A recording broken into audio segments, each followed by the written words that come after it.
yang sudah disediakan. Ketiga, wajib menyalakan kamera selama workshop berlangsung. Dan yang terakhir, peserta wajib mematikan mic kecuali ingin berbicara. Workshop akan kita awali dengan sesi perkenalan dari speaker kita hari ini, Kak Imam Aris Munandar, kemudian akan dilanjutkan dengan sesi pemaparan materi, sesi praktikal, sesi career sharing, dan tanya jawab. Jadi langsung saja Kak Imam, kami persilakan Anda untuk perkenalkan diri.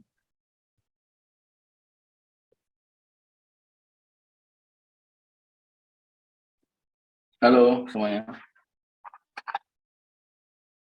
Oke, nama saya Imam Aris Munandar. Sebentar. Oke, nama saya Imam Aris Munandar. Saat ini bekerja sebagai lead data engineer di salah satu startup di Indonesia. Udah, itu aja. Oke. Ini mau langsung dimulai atau gimana? Oke, terima kasih. Sebelum itu kita kirimkan link materi di chat dulu ya, bentar.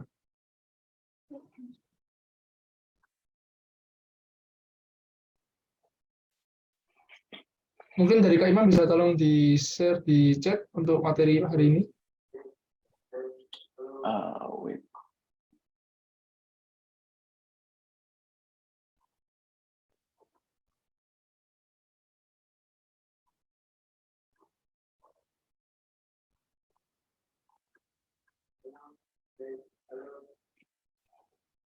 Oke, baik. Bisa dimulai, Kak. Oke, sebentar.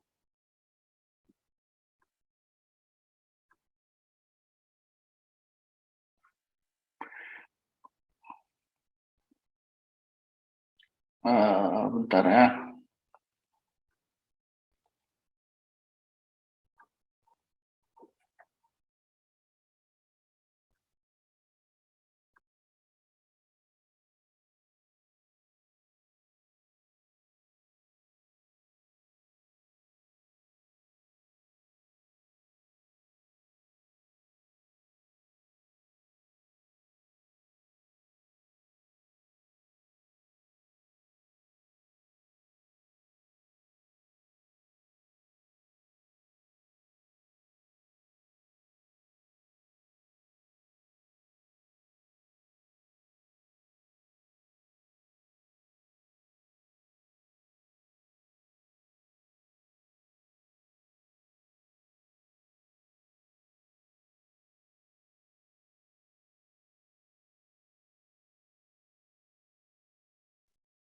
Oke, ini nggak bisa share screen, boleh hostnya ngasih akses. Oke, sip. Mantap.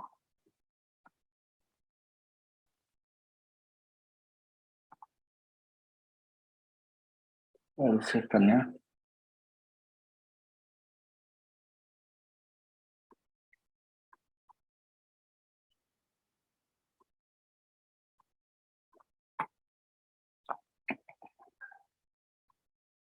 Oke.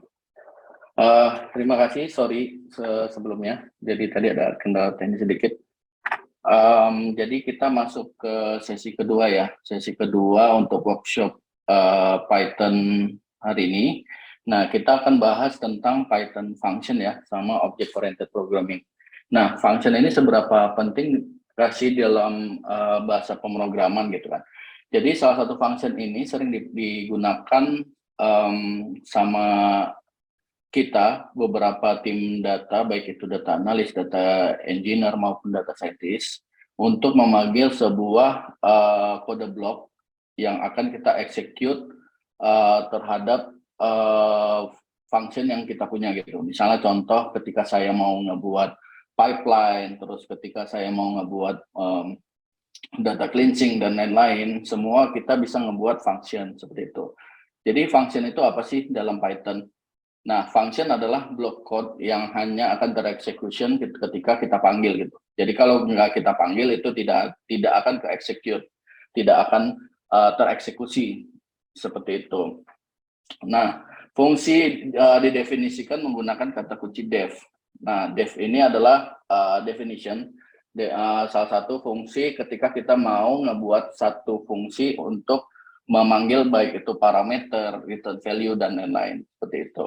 Nah, fungsi itu ada banyak, kita bisa menggunakan fungsi tanpa parameter dan return value gitu ya. Nah, sebagai contoh, jadi teman-teman bisa buka Google Colab di yang baru atau pakai template, bisa buka sama bareng-bareng, kita bakal ngerjain bareng-bareng, oke?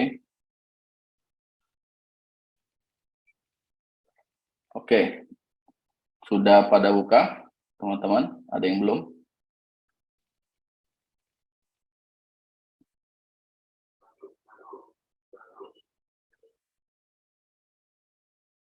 Oke, sebentar ya.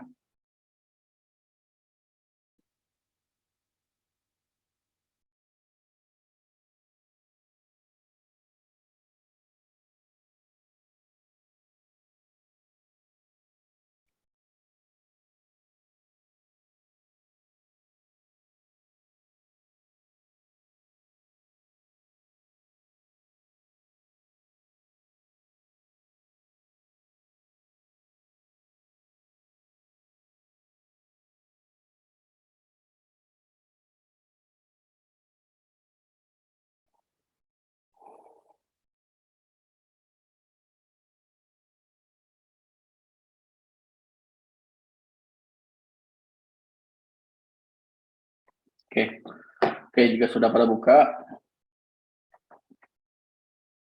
kita mulai. Nah, di sini ada fungsi tanpa parameter. Jadi kita bakal mulai fungsi parameter. Nah, gimana caranya? Yang pertama itu kita panggil keywordnya itu adalah definition. Nah, setelah itu baru kita buat salah satu function yang bisa kita panggil nanti gitu. Nah, nanti functionnya itu kita bisa panggil tanpa parameter dan return value ya. Nah, yang pertama itu kita coba dulu yaitu hello world. Ini hello world. Nah, ini adalah salah satu nama function yang kita buat ya. Nah, nama function ini bebas mau kayak gimana aja. Bisa hello world, apapun itu. Misalnya kalau saya biasanya buat pipeline itu di Airflow biasanya saya namain nama DAX-nya gitu. Nah, ini terserah, tergantung teman-teman mau ngebuatnya apa, tergantung dari kebutuhannya masing-masing. Bisa dengan misalnya DAX. Kalau saya biasa pakai gini, misalnya DAX models apa gitu, misalnya gitu. Nah, semua function ini itu bisa kita panggil dan kita bisa set parameternya juga dan kita bisa balikin value yang akan kita gunakan seperti itu. Nah, sebagai contoh dengan sederhana misalnya seperti ini hello world. Nah, fungsi hello world ini banyak ya, kita bakal coba salah satu aja. Yang pertama itu adalah kita melakukan print-nya. Oke, yang pertama kita print. Nah, print-nya adalah perintah cetak ya, perintah cetak di konsol kita. Print misalnya contoh adalah hello world, salah seperti itu. Nah, oke, teman-teman bisa ketik juga. Oke, saya tunggu 1 menit ya.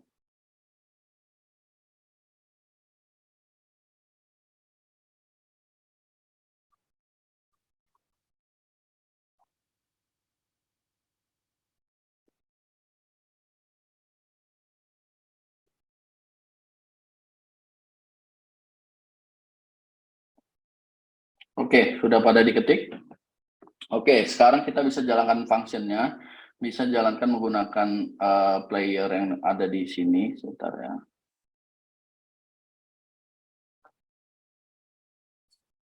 Ini saya nggak bisa buka chat ya.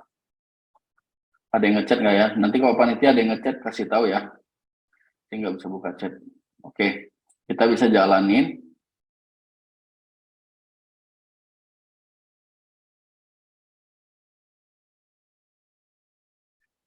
Oke, sebentar, memang agak lama ya. Ini kayaknya koneksi saya.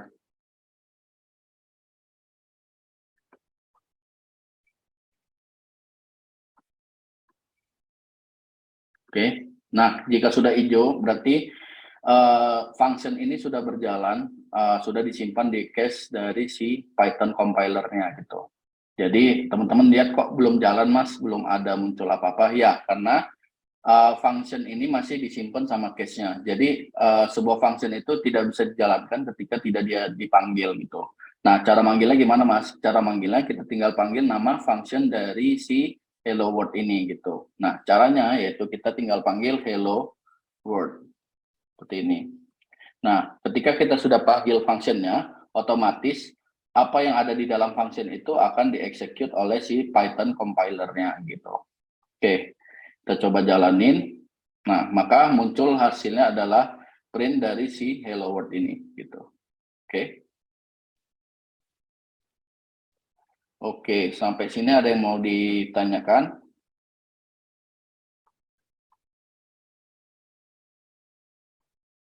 Jika ada yang bingung, ada yang kecepatan, tolong dibilang ya.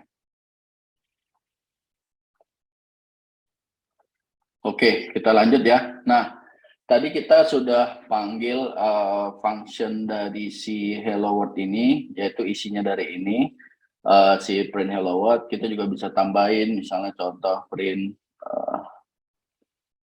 halo dunia, misalnya gitu. Nah, setiap ingin menambahin line di dalam functionnya itu kita harus running ulang ya. Running ulang. Nah, maka dia ngeprint semua yang ada di dalam si function ini. Nah, jangan lupa dari blok. Setiap function itu pasti ada blok code-nya. Dia ada penandanya. Jadi kalau misalnya dia berada di dalam satu function itu harus agak menjorok ke dalam ya. Jadi kalau kayak gini, dia nggak bakal ngebaca. Dia bakal error karena dia bakal dianggap itu adalah baris per baris, bukan bagian kesatuan dari functionnya gitu. Jadi kalau mau lebih aman tinggal di enter aja setelah ngebuat functionnya. Nah, baru dia akan masuk menjorok ke dalam gitu. Jadi kalau misalnya kita buat seperti ini, terus kita buat lagi function lagi, itu bisa gitu. Misalnya gini.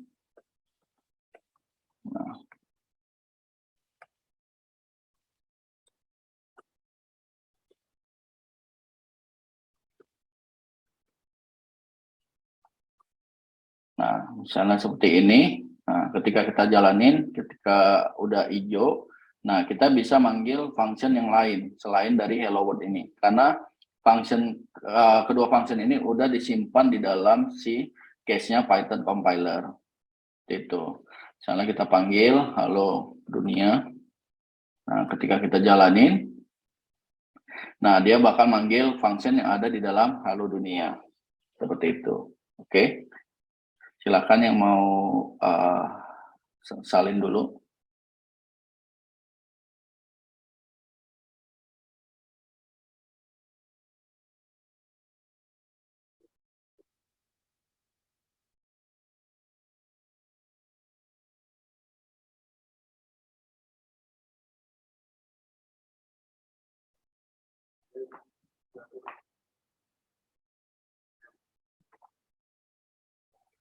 Oke, bisa kita lanjut.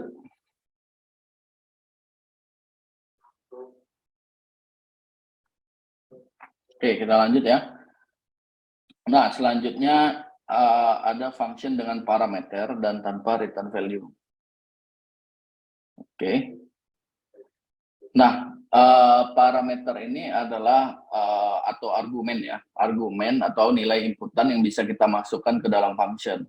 Salah satu contoh itu tadi kan ini salah satu line code-nya, tapi nanti ada bisa kita set parameternya. Nah, caranya gimana? Karena ini tanpa parameter ya, kita cuma panggil value-nya aja, kita melakukan perintah print, terus kita lakukan perintah print, terus isinya apa gitu. Nah, di dalam Python sendiri itu kita bisa panggil parameter sesuai dengan keinginan kita ya. Misalnya kita contoh, misalnya contoh kita buat def name dari nama gitu.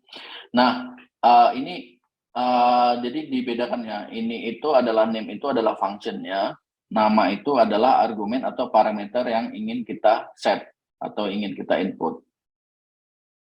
Oke. Nah, selanjutnya kita bisa masukkan perintahnya, misalnya print nama saya adalah. Nah, terus habis itu kita panggil parameter yang udah kita set di atas itu. Nama saya adalah nama. Nama ini. Nah, kita running lagi. Oke, sudah oke, nggak ada error. Jadi diperhatikan ya kalau misalnya ketika teman-teman nge-running, misalnya contoh, misalnya, nah ini kan berarti ada error kan. Nah, jadi dibaca pelan-pelan aja errornya seperti apa gitu. Oke, file nama, terus kita jalanin. Nah, setelah itu baru kita panggil function dari si name nama ini gitu. Caranya gimana? Caranya adalah kita panggil nama functionnya seperti di atas tadi. Nah, setelah itu baru kita mau ngeset namanya apa. Misalnya contoh nama saya gini. Nah, nanti dia otomatis dia ngelakukan perintah print cetak di nama saya adalah, nah nama ini adalah ketika kita melakukan ngeset variabel parameter argumennya terhadap si function name ini gitu. Jadi bebas apapun itu, baik misalnya nama atau apapun itu, kita bisa set sesuai dengan keinginan kita gitu. Nah, ini fungsinya apa ngelakuin ini, Kak? Biasanya fungsi ini adalah ketika kita memanggil suatu parameter. Jadi kalau teman-teman punya line code yang cukup banyak, misalnya saya ngebuat library sendiri untuk melakukan execute apa ya, pipeline Google Analytics misalnya, matrix-matrixnya itu kan banyak gitu. Kan nggak mungkin ngeset matrix Google Analytics itu kita satu-satu, misalnya contoh ada session yang kita sebut dengan traffic ya. Jadi kalau teman-teman tahu, ketika teman-teman browsing ke suatu website itu kan ada namanya traffic. Nah, trafficnya itulah disebut dengan session di Google Analytics. Nah, nggak mungkin teman-teman ngeset matrix-matrix itu apa ya, satu-satu, ngeset functionnya satu-satu, terus ngedefinisikannya satu-satu. Nah, itu cukup memakan waktu gitu kan. Nah, dengan adanya parameter argumen ini, kita bisa set parameternya sesuai dengan keinginan kita. Nah, nanti ada mungkin teman-teman next-nya bakal belajar namanya looping. Itu kita nggak sampai sana ya. Nah, nanti dari looping itu kita bisa manggil matrix-matrix yang kita inginkan gitu. Nah, itulah kegunaan dari function parameter ini. Jadi kita bisa panggil matrix yang udah kita set dan kita bisa melakukan execute logic programmingnya di dalam function kita gitu. Misalnya contoh masukin ke datanya ke BigQuery. BigQuery itu adalah data warehouse ya. Data warehouse itu tempat ya dengan namanya ya mirip dengan namanya gudang data ya. Jadi tempat kumpulan data-data yang ada di suatu perusahaan lah misalnya gitu. Nah, bisa membuat logiknya seperti apa, bisa ingest datanya, masukkan datanya, atau ngeset kolom, value, dan lain-lain. Nah, itu adalah salah satu fungsi parameter ketika kita melakukan pemanggilan parameternya gitu. Nah, misalnya contoh lagi,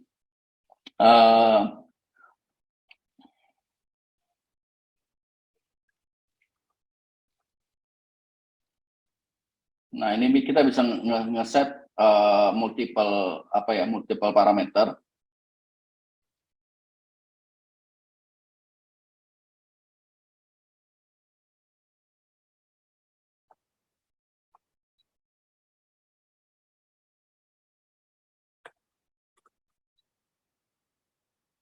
Nah, kita bisa ngeset multiple parameter juga, misalnya dev name, terus ada nama, ada kelas, terus kita panggil masing-masing parameternya. Di yang pertama itu ada di nama, terus yang kedua ada di kelas gitu.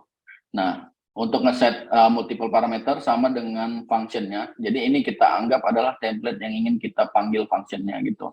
Jadi harus sesuai urut ya. Jadi kalau misalnya kita nggak urutan ngeset parameternya gitu ya, nah, otomatis hasilnya juga bakal nggak sesuai gitu, tidak sesuai. Nah, seperti itu. Jadi pastikan nama function dan parameternya itu udah sesuai yang kita harapkan ya, seperti itu. Jadi kita tinggal panggil aja nama functionnya apa, terus parameter apa yang udah kita set seperti di function yang di atas. Seperti itu. Oke. Sampai sini ada yang mau ditanyakan?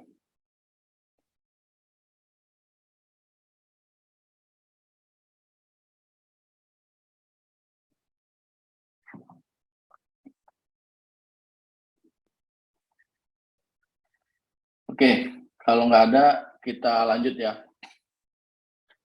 Nah, kita lanjut fungsi dengan parameter dan return value. Sama hal yang tadi ya, yang saya jelaskan. Tadi kan sebelumnya kita bisa memanggil dua parameter ya. Kita bisa panggil dua parameter. Nah, dua parameter ini bisa kita melakukan logic di dalam functionnya kita ya. Nah, itu kita sebut dengan fungsi dengan parameter dan return value. Nah, sebagai contoh sebuah fungsi itu kita bisa dapat mengembalikan nilainya atau disebut dengan return data sebagai hasilnya gitu.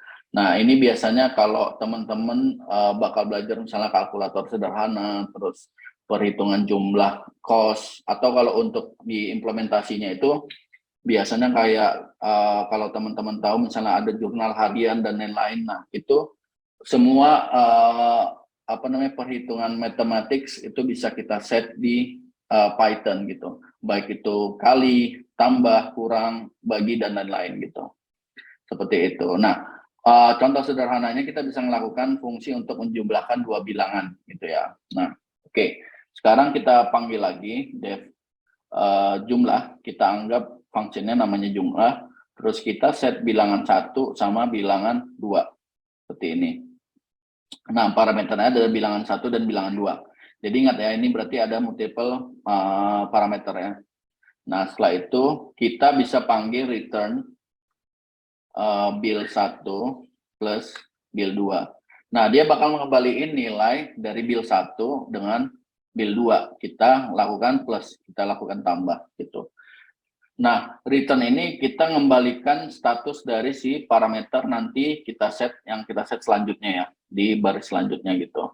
Nah, ketika dia ngembaliin, dia bakal melihat bill 1 itu diisi dengan apa. Berarti kan otomatis itu angka ya, misalnya angkanya 1 sampai 9, 10, dan lain-lain gitu. Nah, setelah itu baru dia lihat bilangan 2 itu juga parameternya berapa gitu, dan lain-lain gitu. Nah, ketika kita running, nah ini sudah tidak ada error. Nah, kita selanjutnya manggil jumlah dari bilangan 1 dan bilangan 2. Kita set dulu parameternya. Misalnya bilangan 1 itu adalah 1. Nah, bilangan 2 kita set adalah 2. Nah, dia otomatis akan muncul 3. Kenapa 3? Ya 1 tambah 2 ya. 1 tambah 2 otomatis jadi 3 gitu. Jadi ini adalah operator yang ada di Python compiler. Ada banyak operator di Python compiler itu, ada tambah, terus ada kurang, terus ada bagi, ada mod, terus ada apa lagi ya, banyak lah ya istilahnya gitu, banyak banget. Nah, di Python juga punya ada library yang library-nya itu khusus untuk mathematics gitu ya, yang mathematics yang lebih lebih ribet lah gitu dari mathematics sederhana gitu, seperti itu. Nah, nanti juga teman-teman ketika sudah tertarik dengan Python ini bisa belajar.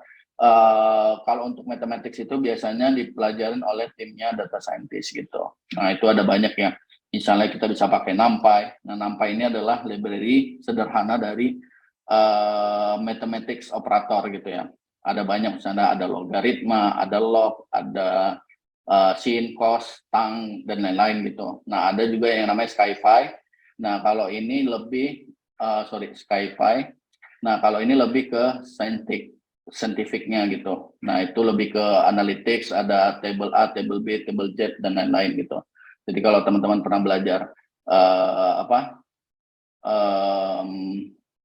analisa, nah ini berguna banget gitu. Seperti itu. Oke.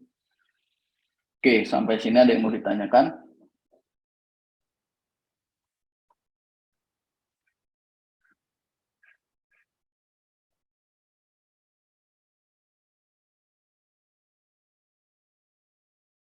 Oke, sudah paham?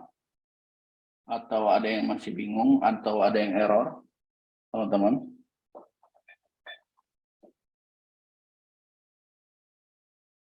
Oke, jelas ya? Ya, oke. Oke, kita lanjut. Tadi kita udah manggil function dengan parameter dan kita kembalikan value-nya. Nah, keunggulan function ini kita dapat dapat dipanggil tanpa harus diletakkan secara berurutan dan dapat dipanggil berkali-kali. Ya, misalnya contoh, teman-teman punya banyak code di dalam satu tim ya. Misalnya contoh gini, saya punya code data ingest misalnya gitu ya, data ingest code, terus saya punya data cleansing code. Nah, terus saya punya data transform code gitu, misalnya gitu. Nah, setiap ini kan pasti beda-beda ya. Ada yang filenya beda-beda. Misalnya ini kita anggap data ingest.py misalnya kayak gini. Data ingest.py, data cleansing.py, dan lain-lainnya. Transform.py. Nah, ada teknik yang namanya pemanggilan berulang-ulang functionnya. Nah, itu kita itu lebih nanti teman-teman belajar lebih lanjut ya. Namanya import library. Import library di Python ya. Import library bisa dari internal atau eksternal gitu. Nah, internal ini misalnya contoh saya mau ngambil function yang ada di data cleansing misalnya gitu. Nah, nanti ada namanya import data cleansing. Terus functionnya apa misalnya apa ya, clean null misalnya gitu, nama functionnya misalnya gitu, dan lain-lain gitu. Nah, ini cara import ini adalah namanya library internal ya. Nah, library internal seperti itu. Nah, terus apa bedanya Kak sama library eksternal? Sorry. Nah, kalau library eksternal itu kita dapatkan dari library yang ada di luar sana ya. Di banyak yang open source, misalnya contoh import pandas gitu. Nah, pandas ini adalah salah satu library yang paling banyak digunakan oleh tim data untuk melakukan transform, cleansing data, EDA, exploratory data analysis, dan lain-lain gitu. Nah, ini adalah pelajaran yang lebih lanjut yang bakal teman-teman lakuin ketika teman-teman tertarik bergabung dengan tim data ya, terutamanya misalnya data analis, data engineer, dan data scientist gitu. Nah, ini sangat banyak digunakan ya. Ini namanya ini itu kalau di Pandas itu kita ada namanya data frame. Nah, data frame ini adalah tabulasi dari kita anggap table lah ya. Kita anggap table sementara gitu. Nah, itu gampang banget, nanti teman-teman bisa pelajarin lebih lanjut. Di luar sana banyak ya cara-caranya, banyak kursus di luar sana seperti itu. Oke, nah kita lanjut lagi. Nah, kita bakal belajar namanya looping untuk melakukan pemanggilan menjumlahkan bilangan 2 sampai 4 ya. Bilangan 2 sampai 4. Nah, misalnya contoh kita punya namanya variabel A. Nah, variabel A ini kita set dulu 0. Jadi si Python compiler ini sebelum mengenal variabel itu, kita harus definisikan variabel itu apa. Misalnya 0 ini kan berarti kalau teman-teman udah pernah belajar data type, nah 0 ini kan dianggap adalah integer. Nah, kita bisa set juga seperti ini. Berarti kan variabel A ini adalah dia balikannya pasti otomatis string seperti itu. Nah, kita contoh karena kita menjumlahkan bilangan 2 sampai 4. Bilangan 2 sampai 4 otomatis data type yang kita gunakan itu adalah integer seperti itu. Nah, setelah udah variabel secara global kita definisikan, selanjutnya adalah kita melakukan pemanggilan function dari pengulangan, yaitu for. Nah, for in range. Bentar ya. Oke, saya takut. Oh, enggak, bener. Kalau kecepatan dibilang ya. Oke. Kita ulangin. Nah, for in range. Nah, in range ini kita lihat range yang apa yang akan kita lakukan kan. Nah, karena di sini perintahnya adalah menjumlahkan bilangan 2 sampai 4 ya. Bilangan 2 sampai 4 kita pakai 2, 5. Nah, kenapa 5? Karena 5 nanti kita bakal melakukan pemberhentian terakhir itu di loopingan kelima seperti itu ya. Nah, contoh. Nah, setelah itu adalah A sama dengan kita panggil functionnya jumlah A, I, kayak gini. Nah, karena function tadi udah kita set ya, udah kita running yang di atas ini. Nah, jadi kita nggak perlu running lagi, kecuali teman-teman ngereset ininya, apa namanya, ngereset Google Colab-nya, itu harus di running ulang ininya, functionnya. Karena function ini disimpan di dalam Python compiler-nya. Nah, setelah itu baru kita lakukan print A. Oke.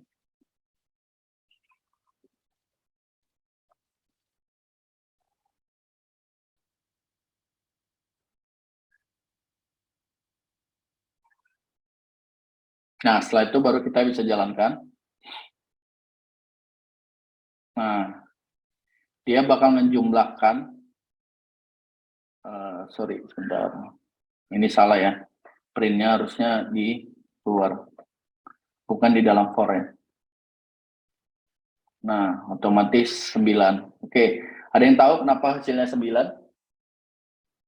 Boleh dijawab.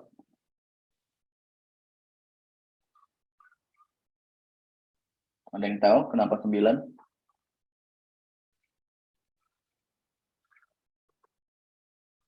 Oke, siapa itu? Elga EKE Wibastara ya.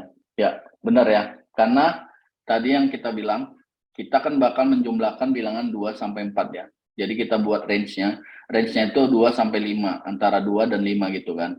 Nah, ketika dia sudah di bawah 5, kenapa 5? Jadi nanti otomatis 5 itu sebagai batas atas. Nah, ini ada batas bawah dan batas atas.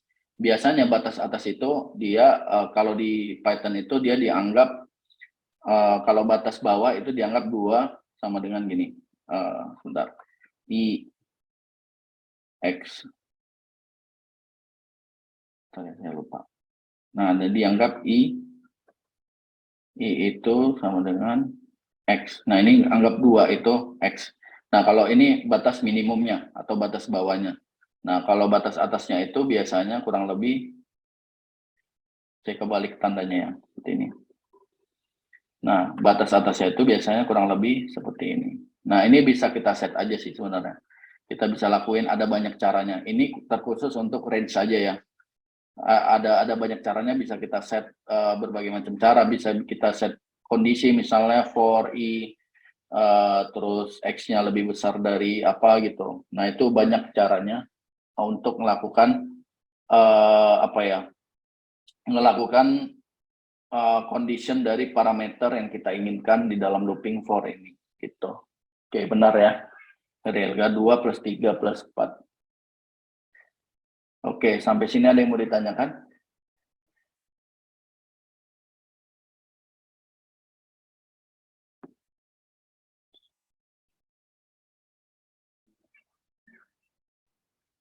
Oke, cukup, kita lanjut ya.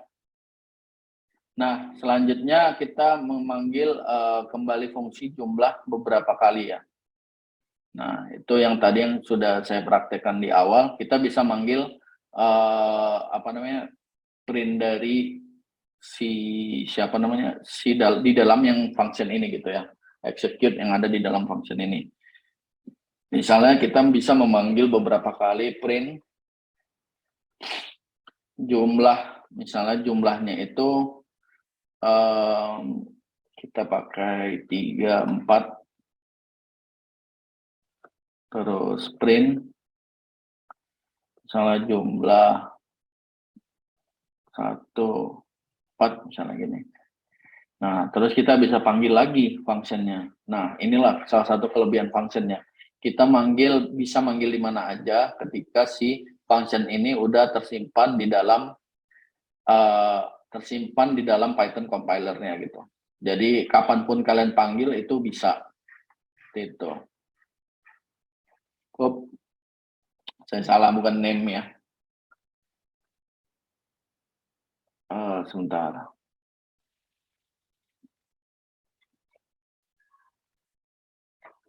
Karena dia ada 2 kelas, saya buat ya. Kita ulang.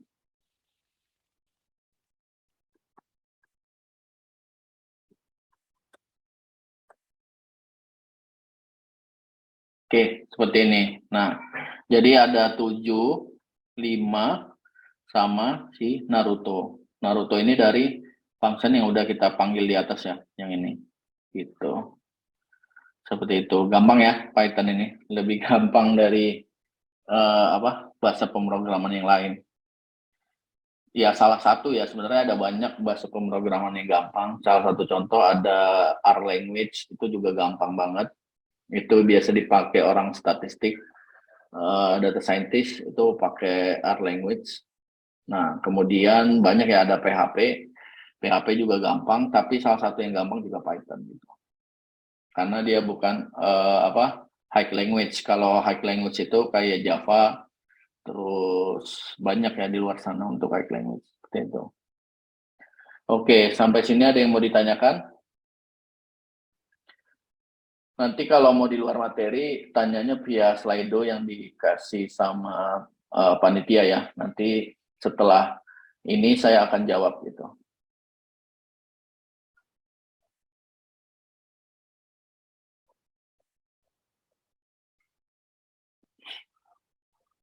Oke, bisa kita lanjut?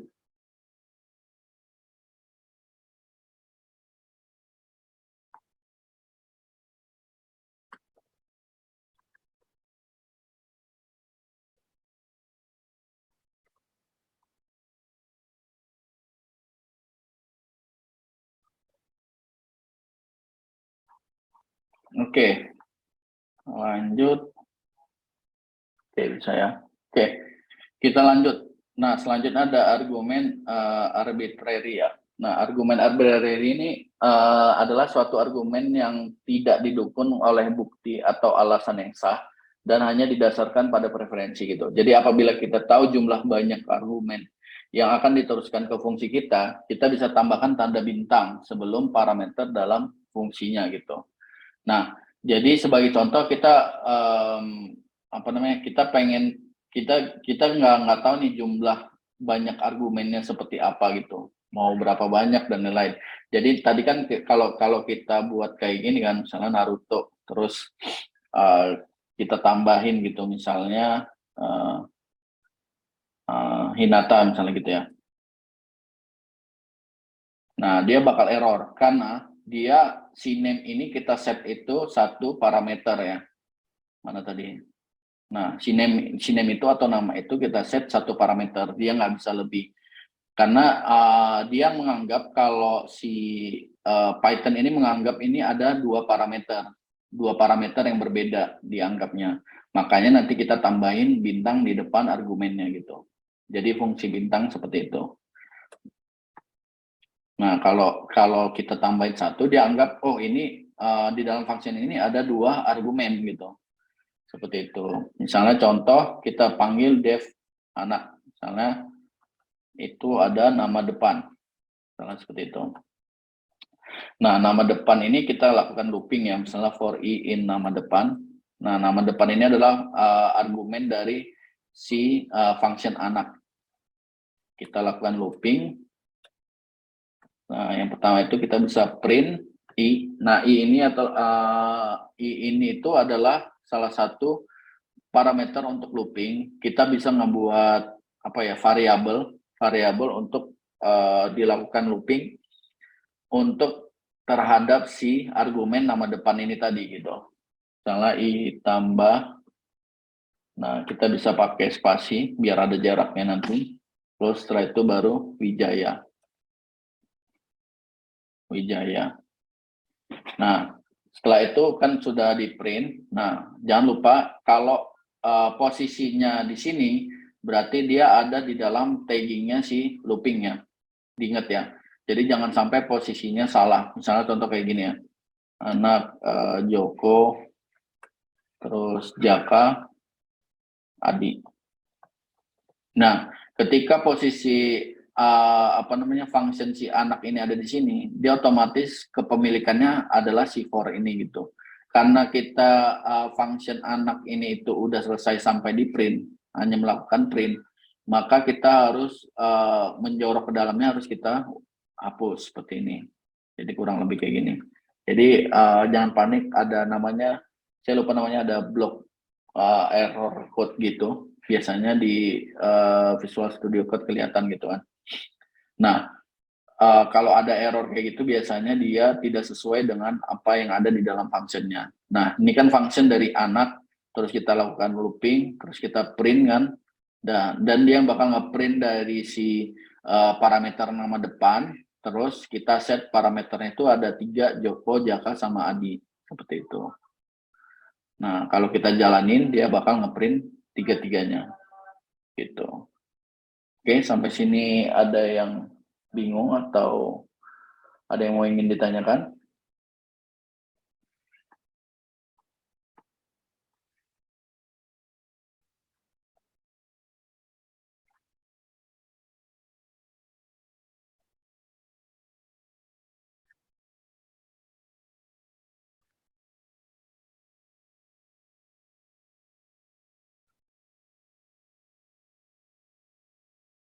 Oke, cukup ya.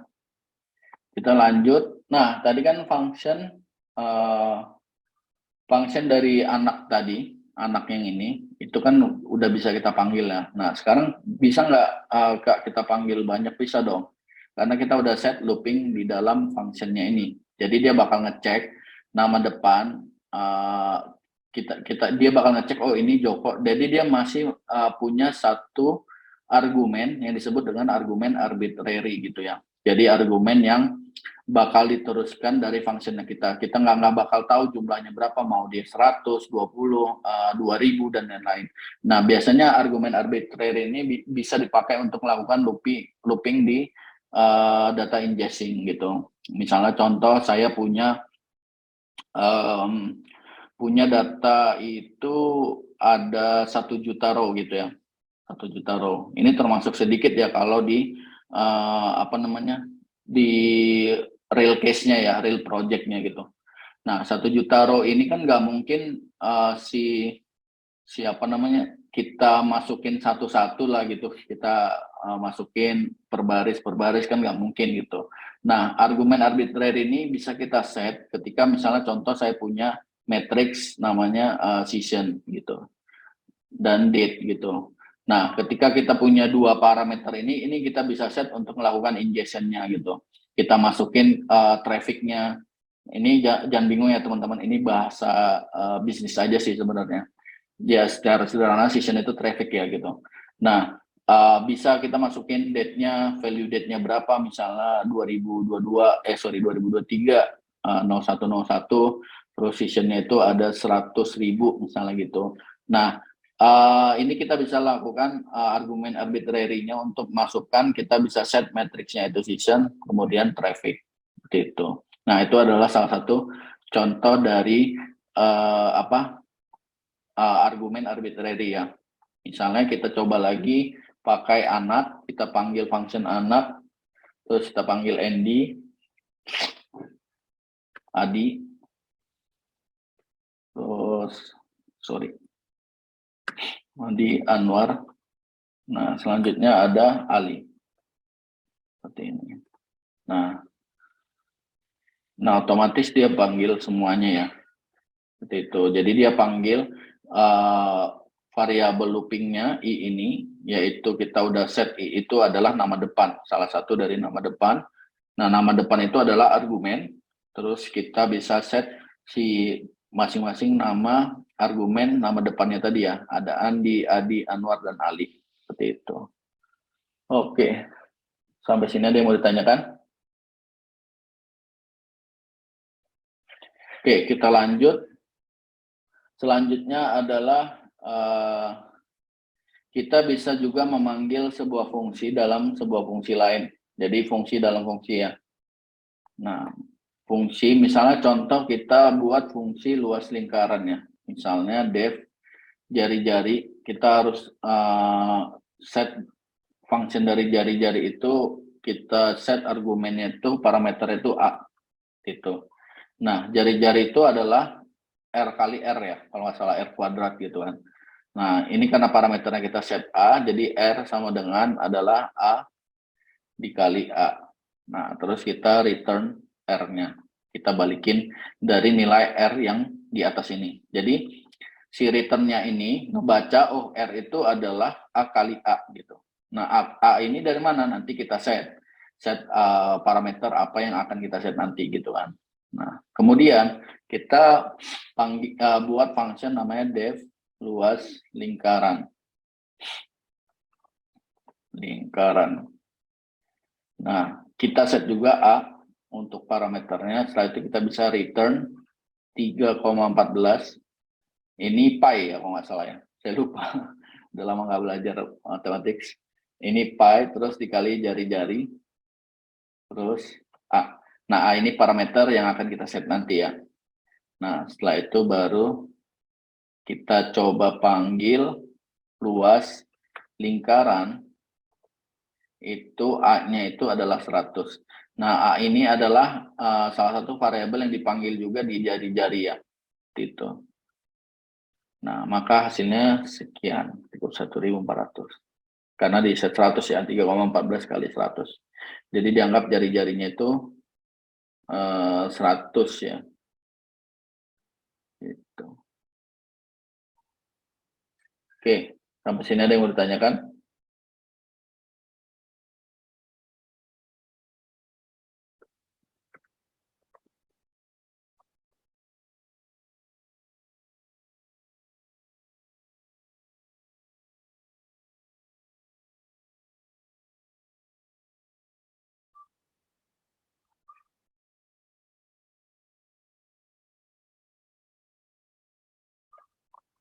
Oke, kita lanjut. Selanjutnya adalah lambda function ya. Nah, fungsi lambda ini digunakan untuk membuat fungsi anonim kecil ya. Jadi lambda ini adalah salah satu expression anonymous atau tanpa nama dalam Python itu kita bisa memungkinkan untuk membuat fungsi yang hanya akan digunakan sekali dan tidak memerlukan definisi fungsi yang terpisah dalam kode Anda. Nah, nanti kita contohin ya. Jadi fungsi lambda ini dalam Python bisa kita gunakan sebagai argumen dalam pemanggilan fungsi yang lain. Nah, yang tadi kan kalau masalah ini kan kita panggil fungsi dalam fungsi kan. Nah, ini kita bisa panggil argumen di dalam fungsi yang lain gitu. Atau bisa kita tugaskan ke suatu variabel untuk digunakan kembali gitu. Jadi kita bisa set variabelnya apa, itu bakal digunakan di function yang lain. Nah, misalnya contoh, nah lambda ini salah satu function di Python ya. Nah, misalnya contoh ada pengurangan sama dengan lambda. Nah, ini kayak def atau apa ya, df dan lain-lain itu banyak ya kalau function yang ada di lambda itu. Nah, di lambda di Python, lambda a b. Nah, a b ini adalah argumen yang bakal kita set a b. Terus kita bisa misalnya contoh a dikurang b gitu, seperti ini. Nah, ini lebih sederhana ya dari yang tadi. Lebih sederhana ketika kita pakai lambda. Jadi lambda ini adalah fungsi anonim sederhana lah gitu. Nah, setelah itu baru kita misalnya print pengurangan. Nah, misalnya 3, 2. Seperti ini.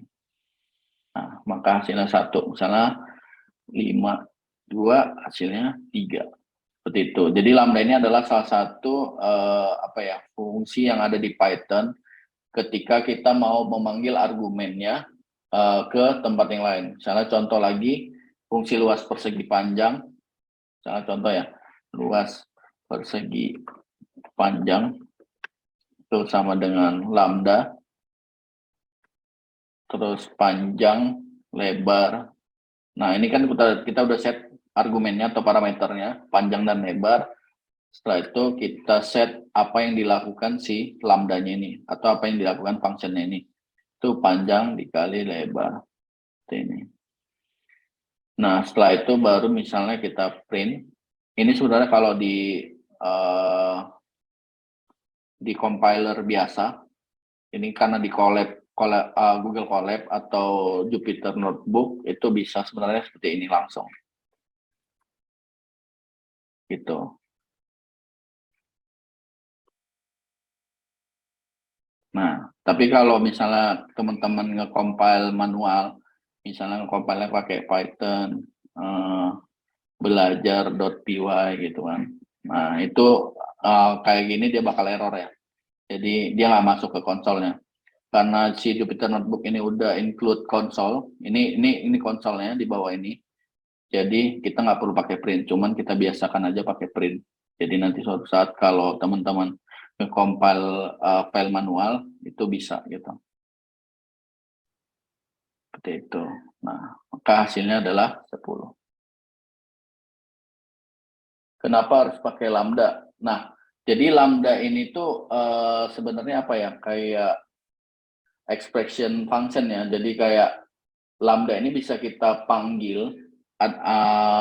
Jadi misalnya contoh ya, contoh secara agak ini karena sederhana ya. Misalnya contoh saya punya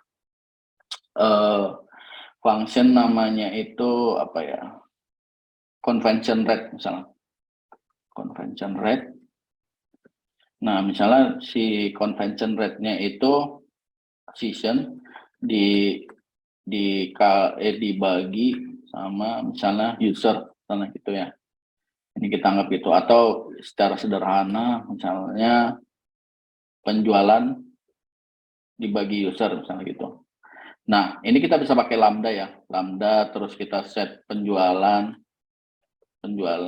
users gitu ya.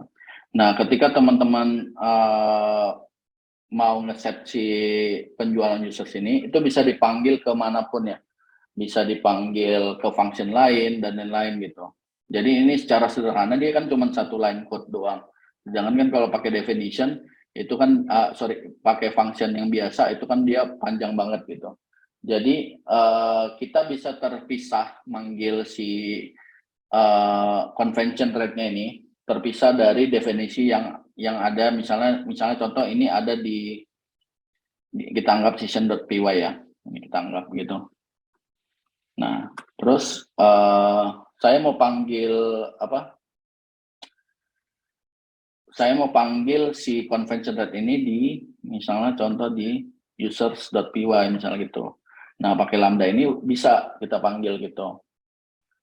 Dan dia bisa dipanggil berulang-ulang tanpa harus melihat definisi dari si siapa namanya parameter argumennya itu atau ekspresinya itu seperti apa gitu. Kayak gitu. Yang penting diingat aja fungsinya apa. Misalnya contoh teman-teman punya ada 2000 baris code ya, ada 2K code gitu, misalnya itu. Nah, 2K code ini kan nggak mungkin kita scroll terus apa namanya, scroll ke bawah sampai nemu convention rate. Nah, si convention rate ini yang penting kalian ingat, teman-teman ingat rumusnya aja. Misalnya rumusnya convention rate berapa, misalnya contoh tadi kan penjualan ya 200.000 misalnya. Terus dibagi 1 juta misalnya kayak gitu. Nah, tanpa teman-teman ingat apa itu dari apa logik dari si functionnya itu bisa pakai lambda. Nah, kelemahannya lambda ini itu kita nggak bisa melakukan logik banyak seperti dari function ini gitu. Makanya kenapa dibilang dia salah satu anonymous function sederhana yang ketika kita butuhkan kita bisa panggil argumennya dimanapun dan kapanpun gitu. Seperti itu. Tapi kalau teman-teman udah punya logik yang panjang, ya kita saranin pakai si function biasa gitu. Atau ada namanya function library. Itu nanti kalau teman-teman punya library sendiri, punya logic sendiri, itu bisa dibuat library-nya kayak yang saya jelasin di atas tadi gitu. Seperti itu. Apakah lambda fungsinya terbatas ke satu line argument? Ya, enggak satu line argumen aja sih ya. Dia lebih ke ya sederhana banget sih sebenarnya kalau lambda ini. Jadi itu bisa dipanggil dimanapun dan kapanpun ya.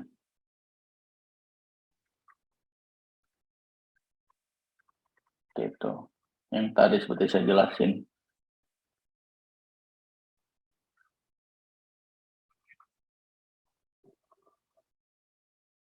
Nah, misalnya kita kasih contoh lain lagi ya.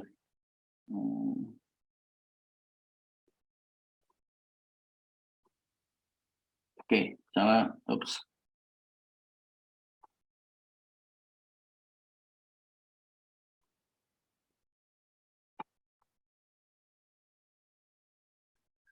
Nah, misalnya contoh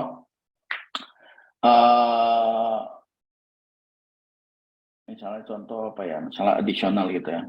Kita bisa misalnya penambahan 2 angka.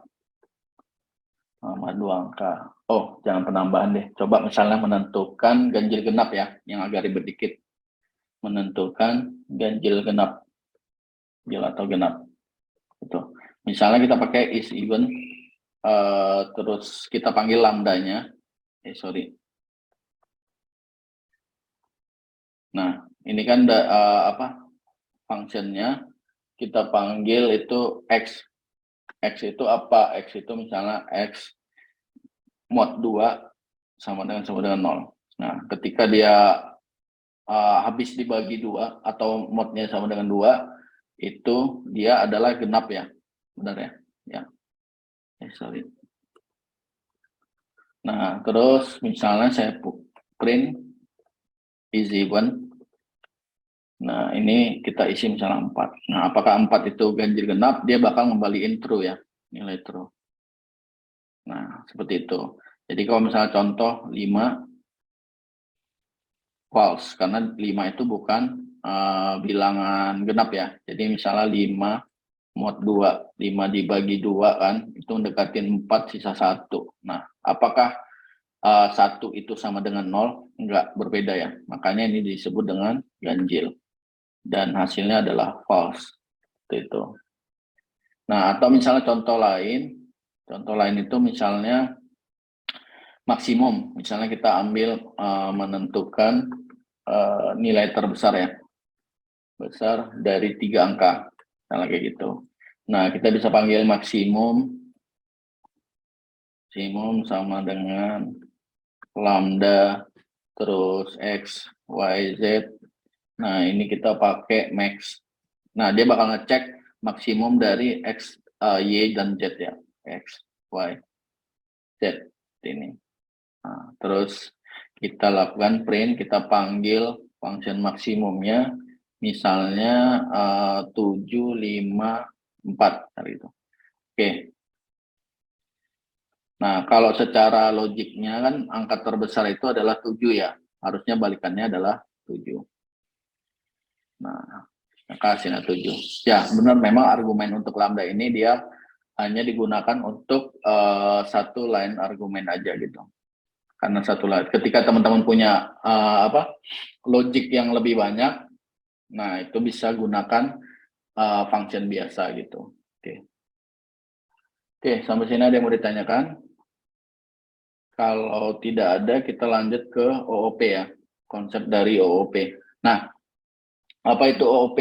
OOP itu adalah Object Oriented Programming ya. Nah, Object Oriented Programming ini salah satu konsep pemrograman yang berorientasi terhadap konsep kelas. Jadi dia punya kelas, terus punya objek gitu. Nah, konsep ini sering digunakan ketika kita membuat aplikasi kompleks dengan memecahkannya dengan menjadi kode-kode yang sederhana dan dapat digunakan kembali. Mirip sama function, tapi OOP ini adalah function yang mempunyai kelas dan objeknya gitu. Nah, nanti kita jelasin ya, kelas dan objek. Misalnya contoh kelas dan objek. Nah, kita punya kelas dari namanya mobil, car class ya, kelas dari mobil. Nah, kelas itu jadi kayak ibaratnya salah satu template yang akan kita buat, misalnya contoh tubuh manusia, kelas dari tubuh manusia. Nah, tubuh manusia itu kan ada banyak ya, ada tangan, hidung, telinga, mulut, dan lain-lain. Nah, semua itu adalah objek yang berbeda-beda fungsinya, gitu. Misalnya ya tangan untuk makan, tangan untuk mengambil sesuatu, mata untuk melihat, dan lain-lain gitu. Nah, sama halnya dengan kelas dan objek ini. Nah, misalnya contoh kelasnya dari mobil, jadi mobil itu adalah blueprint untuk membuat objek-objeknya ini tadi ya. Objek misalnya warna. Nah, warna ini ada banyak macamnya ya. Kita bisa set warna untuk mobil A itu ada merah, biru, hijau, dan lain-lain. Nah, ini adalah return value-nya dari argumennya. Terus ada merek brand. Brandnya itu juga ada banyak ya, kalau mobil ada Ford, Toyota, VW, dan lain-lain gitu. Nah, terus di dalamnya ada setelah brand itu model. Nah, ada modelnya itu misalnya ya Ford modelnya apa, terus Toyota misalnya Avanza, dan lain-lain seperti itu. Jadi kelas itu ya itu tadi yang saya bilang, kelas itu bisa kita lihat konsep OOP ini ada kelas dan objeknya. Jadi kita bisa lihat bahwa kelas car atau mobil ini itu bisa kita gunakan untuk membuat 3 jenis mobil yang berbeda gitu. Nah, misalnya contoh kita bakal membuat kelas car. Nah, kelas dari car itu kita buat function init ya, initiation, init, terus kita buat self, argumennya itu, terus ada warna, ada merek, terus ada jenisnya, gitu.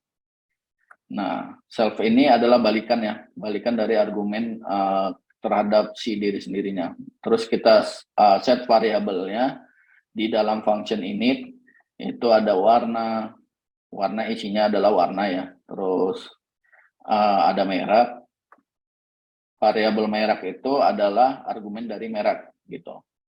Terus ada variabel jenis, itu sama dengan dari argumen jenis seperti ini. Nah, dia bakal ngembalikin dari function masing-masing si yang udah kita set argumen masing-masing ya, seperti itu. Atau objek masing-masing dari yang udah kita set. Nah, si objek warna itu argumennya warna, merek itu merek, jenis adalah jenis, seperti itu. Kok kurang ya? Oh ya nggak benar-benar. Oke, sip. Nah, misalnya contoh saya punya variabel mobil 1. Nah, mobil 1 ini dia kan salah satu kelas car ya. Nah, kita panggil function car. Nah, car itu kan ada terdiri dari warna, merek, terus jenisnya. Nah, misalnya contoh saya set red, terus misalnya Ford. Nah, terus misalnya Mustang gitu ya. Mustang. Misalnya gini, berarti kan si mobil 1 ini adalah variabel. Nah, variabel si mobil 1 ini, dia mempunyai kelas yang namanya car, dan mempunyai objek warna, merek, dan jenis. Seperti itu. Nah, terus misalnya contoh di gambaran yang lain, misalnya saya punya variabel 3 mobil ya. Nah, ada variabel mobil 2, nah terus ada kelas dari car. Nah, kelasnya ini terdiri dari objek, warna, merek, sama jenisnya. Seperti itu. Nah, kalau sudah seperti ini, kita bisa panggil misalnya print mobil 1. Oops. Bentar ya.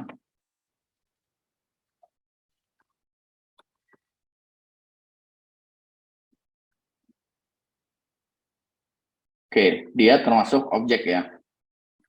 Jadi kelihatan ya, dia bukan manggil ini ya, bukan manggil printan dari ini ya, tapi dia manggil si tipenya ini, si mobil 1 ini adalah objek tipenya. Seperti itu. Oke. Oke. Nah, secara sederhana OP seperti ini. Sebenarnya OP itu ada banyak ya. Di dalam OP itu juga udah banyak jenisnya, ada polymorphism dan lain-lain gitu kan. Nah, nanti teman-teman bisa belajar di next di tempat yang lain karena waktu kita terbatas, jadi cuman sampai sini gitu. Oke. Selanjutnya itu ada atribut ya, atribut dan metode. Jadi atribut ini itu salah satu properties, karakteristik dari sebuah kelas gitu. Nah, atribut ini bisa berupa variabel di dalam sebuah kelas. Variabel yang bisa kita definisikan juga sebagai atribut juga itu disebut dengan variabel global. Kayak yang tadi ya, global itu bisa dipanggil variabelnya ke manapun, kayak yang A tadi gitu. Nah, terus apa saja atribut yang ada di kelas car gitu kan. Nah, yang ada yang bisa jawab atribut yang ada di kelas car? Tadi kita udah bahas ya. Oke. Atributnya itu adalah ada warna, merek, sama jenis ya. Seperti itu. Di sini ada warna, merek, sama jenis. Gitu. Oke. Misalnya contoh kita panggil lagi ini di bawah. Nah, selanjutnya kita bakal bahas metode ya. Nah, metode ini adalah fungsi yang didefinisikan dalam suatu kelas. Nah, biasanya ya benar ya, Samuel. Warna, merek, jenis. biasanya metode berhubungan dengan perilaku dari sebuah kelas. Misalnya dalam contoh, nanti saya ketik dulu ya. Misalnya dalam contoh, kita bisa lihat beberapa metode yang mendeskripsikan perilaku sebuah mobil. Nah, ini kita panggil kelasnya. Nah, contoh dari definition tadi ini, nah kita kan mau panggil beberapa kelas ya, misalnya contoh dev klakson gitu kan. Kita buat kelasnya, objek masing-masing klakson, itu kita set argumennya self, nah dia di print, misalnya bunyi klakson ya, gitu. Nah selanjutnya kita set lagi objeknya itu misalnya belok, dan self, terus arahnya mana. Nah, misalnya print belok arah. Nah, terus selanjutnya kita bisa print spec ya. Print spec. Kita bisa self lagi. Misalnya mobil Anda adalah, kita bisa set mereknya. Terus kita bisa self jenisnya apa. Oh, sorry. Terus kita bisa set warnanya.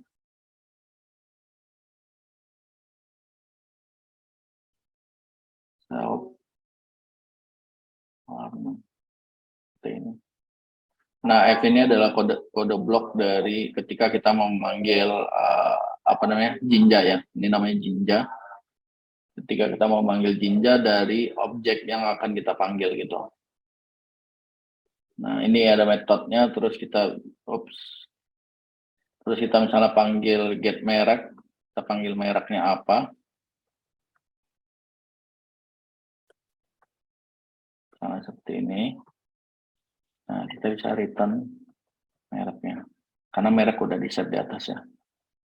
Nah, misalnya seperti itu. Nah, terus kita bisa inisiasi kelasnya ya. Atau kita bisa set global variabelnya. Initialis class atau variabel global ya. Global. Nah, itu bisa kita set mobil sama dengan car, merah, terus sport, terus Mustang. Ini ya. Nah, setelah itu kita bisa akses atributnya atau variabel globalnya, kita bisa akses. Misalnya print, mengakses atribut ya. Atribut. Nah, selanjutnya itu kita print, ambil mereknya. Mereknya itu apa?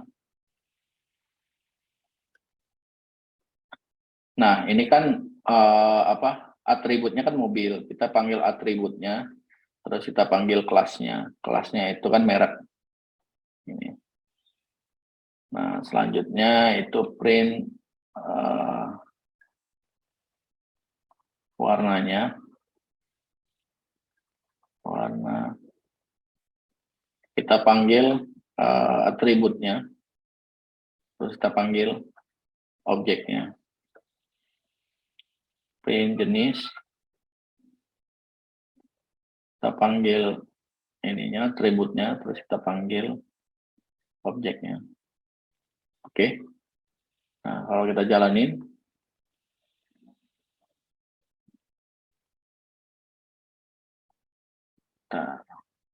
ya harusnya muncul. Coba kita taruh di bawah.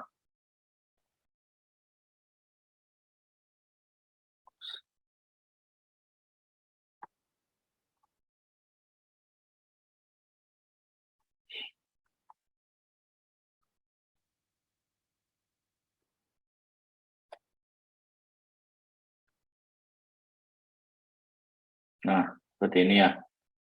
Nah, kemudian misalnya contoh kita mengakses metode. Nah, tadi ya, metode-metode apa aja yang ada banyak ini, yang udah kita set. Aksesnya misalnya mobil, kita panggil atributnya, terus klakson, terus mobil, belok kanan. Ini saya copy aja ya, biar cepat. Seperti ini. Nah, ketika kita panggil, nah dia bakal memanggil dari function-function yang udah kita set di dalam kelasnya, masing-masing objeknya. Seperti itu. Oke, seperti itu. Oke, ada yang mau ditanyakan?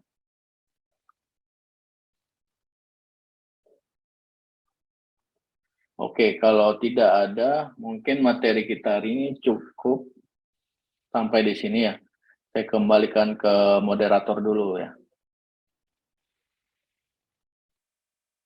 Oke, terima kasih Kak Imam.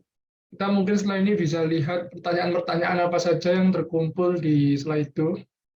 Coba saya share screen dulu.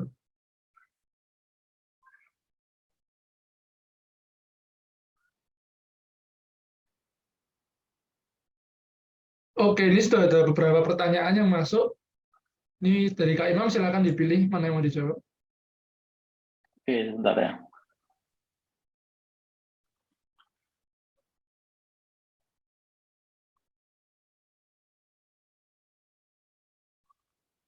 Oke, kurs rekomendasi. Saya pertama jawab yang atas dulu kali ya. Apa rekomendasi online course yang bersertifikat untuk data science? Teman-teman bisa buka Coursera, memang itu berbayar, tapi dia ada namanya financial aid. Nah, sebentar saya lihat dulu ya linknya.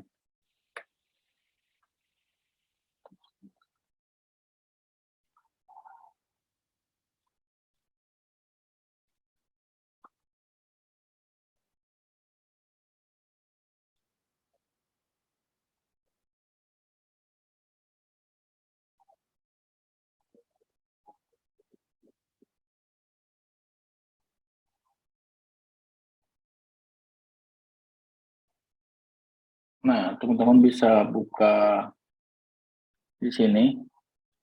Nah, itu sebenarnya berbayar, cuman apa ya? Ada namanya, mereka itu ada namanya financial aid. Nah, financial aid ini kayak pengajuan ini ya, kayak apa sih namanya, scholarship gitu. Nah, nanti teman-teman bisa bayarnya berapa. Nanti kadang kalau memang lagi beruntung dapat gratis gitu. Atau misalnya bayar cuma $2, $3 dan lain-lain. Nah, nanti tinggal diklik aja financial aid-nya itu. Nah, nanti diisi aja pertanyaan-pertanyaan yang mereka tanyakan gitu. Nah, ini kursusnya bahasa Inggris ya. Nah, sedangkan kalau untuk bahasa Indonesia itu ada juga, itu teman-teman bisa buka yang namanya Deki Labs. Nah, Deki Labs itu pembelajaran data science bahasa Indonesia. Jadi kalau teman-teman yang nggak ngerti bahasa Inggris bisa langsung ke sana, dan materi-materi mereka cukup bagus. Ada live code-nya juga, terus ada video pemaparannya, terus ada kalau misalnya nggak suka video ada referensi bacanya gitu, dan bisa langsung ngoding di sana gitu, bisa langsung execute execute SQL-nya, Python-nya, apapun itu langsung di platformnya mereka gitu. Terus course apa saja yang perlu diambil untuk data scientist? Banyak ya, itu kan bertahap ya kalau untuk data scientist itu. Oke, sebentar.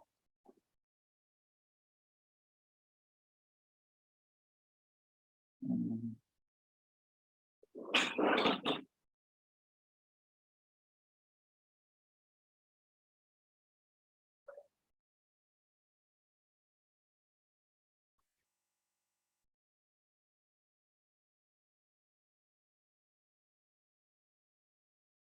Sebentar, saya cari dulu ininya untuk slide-nya. Dulu saya punya slide how become data scientist, teman-teman bisa baca ya.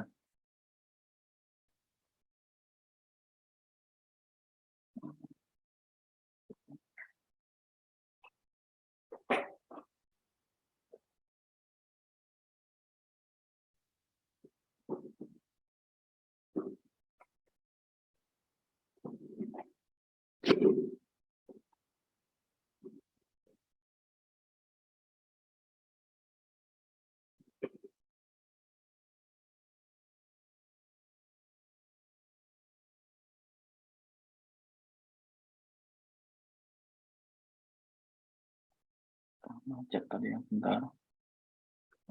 Sorry. Nah, ini. Ya, ini teman-teman bisa baca situ. Yang harus dipelajarin apa aja ya banyak ya. Jadi karena keterbatasan waktu ya banyak ada yang harus dipelajarin itu kalau untuk jadi data scientist itu ya yang pertama pet-nya itu bentar. Nah, ada database processing, statistik, visualization, machine learning dan lain-lain gitu. Nah, ada bagian danger zone-nya, validity, automation, intuition-nya. Nah, teman-teman bisa baca di slide yang saya kasih tadi ya. Itu udah lengkap banget gitu. Kalau untuk kursnya bisa di luar sana banyak ya kursnya apa aja. Oke.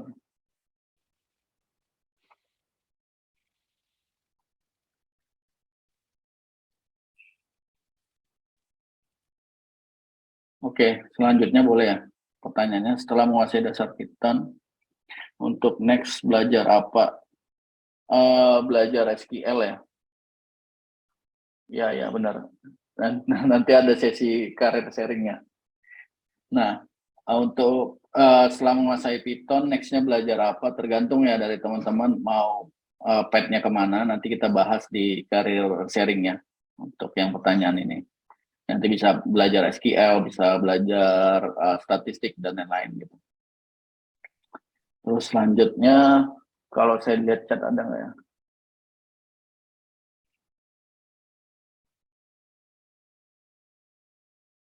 Oh, nggak ada ya. Ada yang mau tanya lagi? Saya apa ada? Iya, bagus. Saya ngambil itu. Pakai sertifikat itu saya diterima sebagai apa ya? Dulu waktu itu saya sebagai analytic engineer di perusahaan Singapura. Gara-gara sertifikat itu mereka mempertimbangkan ngambil saya gitu. Jadi cukup bagus. Tapi karena gak saya teruskan, jadi di Coursera itu ada banyak kurs ya. Jadi dia itu satu professional certificate-nya itu ada kalau nggak salah ada 7 kurs kecilnya ya kalau nggak salah. Bentar saya agak lupa ya. 1, 2, 3, 4. Kalau nggak salah ada 7 ya. Oh sorry ada banyak sekarang. Dulu zamannya saya cuma 7. Sekarang udah ada 10. Nah 10 kurs itu nggak bisa diselesaikan dalam waktu 1 hari atau 2 hari gitu. Nah, itu kurang lebih mereka ngasih estimate 5 bulan kan. Nah, dengan adanya sertifikat ini, itu ngebantu banget buat teman-teman. Jadi dia ada project-nya ya, project khususnya di dalamnya. Nah, nanti ini sih lebih ke career sharing ya, jatuhnya. Nanti di career sharing, tapi nggak apa-apa sih, ini saya mention sedikit aja. Nah, nanti di Coursera ini itu ngebantu banget, ada banyak kurs. Dan kursnya ini tuh ngebantu teman-teman untuk ngedapetin pekerjaan juga sih sebenarnya. Jadi dilihat dari kemampuannya dan si IBM ini tuh Coursera itu nggak bisa dipandang sebelah mata sih sama perusahaan gitu. Jadi salah satu kurs yang terbaik lah menurut saya ya, yang terbaik yang bisa diikutin dan bisa gratis gitu. Kalau teman-teman beruntung gitu. Dan saya kemarin tuh 7 kurs itu ya alhamdulillah saya gratis semua gitu. Setelah ngajuin financial aid-nya itu tadi gitu. Seperti itu. Oke, mungkin nanti di career sharing mungkin ada pertanyaan di ininya. Nah, nanti saya juga bakal ngadain sharingnya di YouTube channel nanti di bulan Ramadan ada sharing dengan teman-teman data engineer yang lain sama tim data yang lain. Jadi saya ada kayak mau ngebuat untuk ngisi waktu luang kayak apa ya, ngabuburit lah bareng teman-teman tim data gitu. Nanti kayak gitu, jadi teman-teman bisa pantengin nanti channelnya saya. Nah nanti di Ramadan saya startingnya untuk mirip-mirip podcast lah ya, cuman lebih ke tanya jawab dari tim data sendiri gitu. Nah jadi biar nggak ketinggalan boleh langsung di subscribe. Nanti biar pas Ramadan teman-teman udah pada tahu saya sharing session dengan teman-teman tim data yang lain gitu. Nanti ada dari data engineer di Qatar, terus ada yang di Singapura, terus ada yang di startup-startup besar di Indonesia, nanti saya undang. Terus ada banyak lah pokoknya, nanti kita sharing di sana gitu. Oke, sip. Paling itu aja. Ada lagi nggak ya yang ingin bertanya, moderator? Kayaknya kalau ada yang mau bertanya lagi, bisa disimpan dulu ya pertanyaannya untuk sesi career sharing nanti. Sekarang selanjutnya kita akan masuk ke sesi praktikal. Teman-teman akan dibagi ke beberapa breakout room untuk mengerjakan soal latihan. Coba semua operator bisa bantu breakout.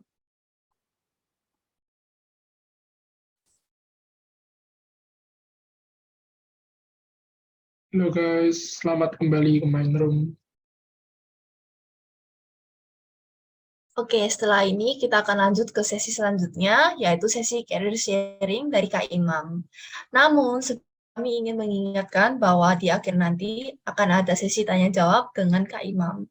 Jadi, jika ada pertanyaan, bisa langsung dicatat di link itu yang sudah dikirim di chat.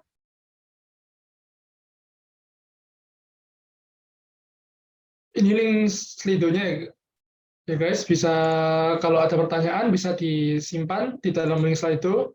Nanti di akhir sesi career sharing kita akan ada sesi tanya jawab dengan Kak Imam.